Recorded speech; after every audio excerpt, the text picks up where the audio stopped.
how many of you don't know Sister Evelyn Schave? Raise your hands real high if you've never heard her or met her before. Okay, great. Perfect. I figured as much. So, Evelyn Schave has been ministering the gospel of Jesus Christ for more than 60 years. She's labored as a pastor and evangelist, and as co-founder and director of a drug rehabilitation center. She and her husband, Dennis, who's with her tonight, have performed a labor of love and ministry in the LGBT community since 1989, 27 years. She has traveled extensively throughout North America preaching the good news and has worked as a missionary to Africa on 3 occasions. She is loved by thousands and told by many that her ministry has literally saved their lives. Evelyn is an author of a book revealing the present-day move of God in the LGBT nation entitled, For Such a Time as This. So would you please welcome Evelyn as she comes forward.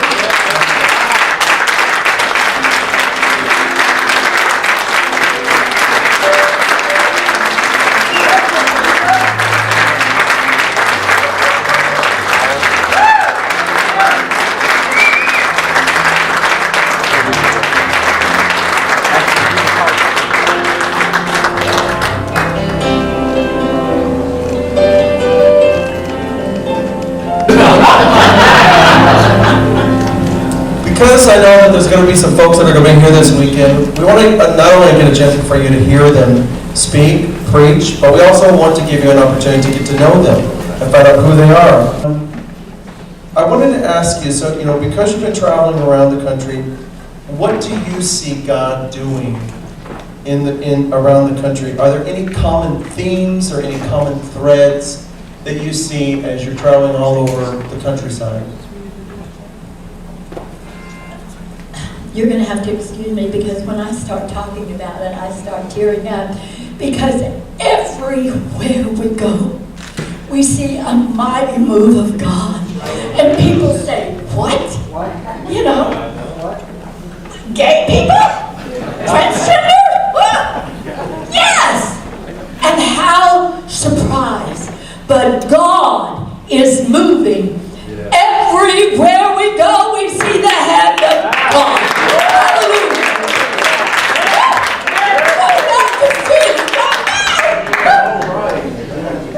So today, there's a lot of things going on in the world, politically, socially, economically. A lot of it's pretty distressing when you look around and you see things. My question, or along those lines, oftentimes our lives are kind of preoccupied with meeting ends, trying to just live and things like that, and the theme of this conference, After God's Heart. What would you say to the person who is just kind of like struggling to get through life? They are overwhelmed by maybe finances, maybe debt, maybe by circumstances, things like that. In being able to find the heart of God and how to reach the heart of God in the midst of all the noise around them. We know by the scriptures that God never fails. Yes, that's right. Sometimes He doesn't always show up when we think He should, but He does show up. And we must trust God. I know that there are people that become very discouraged, but whenever we seek the face of God, we're seeing people that have been discouraged and even turn away from God, being drawn back to God. We just see the hand of God moving, and I want to encourage you to just trust God, because it pays to trust Him.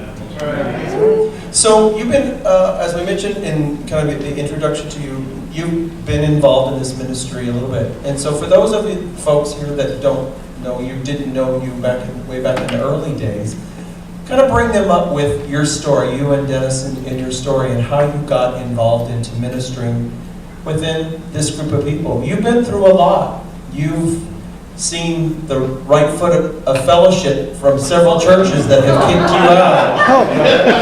That have been, you too have been kicked out for loving people like us. And we thank you and we honor you for all the battle wounds that you too have suffered at the hand of religion and under the guise of religion, and people whose hearts, were in the right place maybe, but they were just deceived. But help people to understand where you came from and how you got involved in ministering to the LGBT community.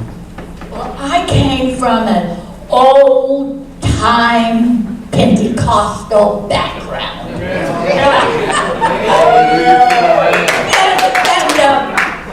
When I was invited to minister at a conference in Houston, Texas, it was, I didn't know. I mean, these were gay people.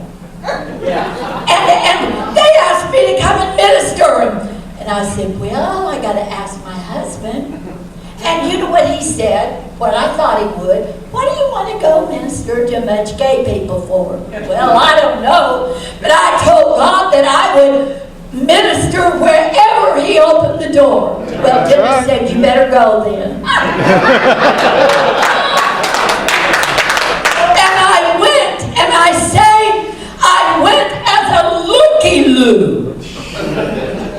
And I see, women holding hands, men holding hands, and I'm sitting there going, oh, Jesus. And,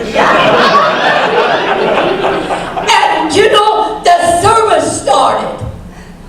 And, you see, I've had my walk with God. I know when it is and when it ain't. And when that service started that night, here's this old looky-loo. The power of God just filled that tabernacle. I couldn't do anything but sit there and cry. Because God spoke to me, and he said, if you'll get your eyes off of the people, I'll show you something. So I just started worshiping with him and crying because I knew I was in the presence of God. Brothers and sisters, I said to God a long time ago, God, I want to be in the big middle of what you're doing. Don't leave me out. I want to be in the big middle of it.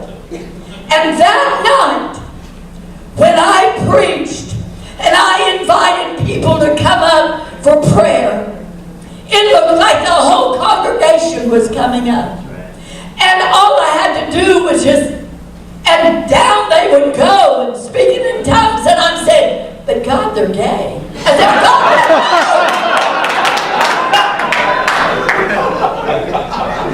But God spoke to me, and he said this, you said you want to be in the big middle of what I'm doing. He said, this is it. Yeah. I haven't been the same. And I thank God every day for choosing us for such a time as this.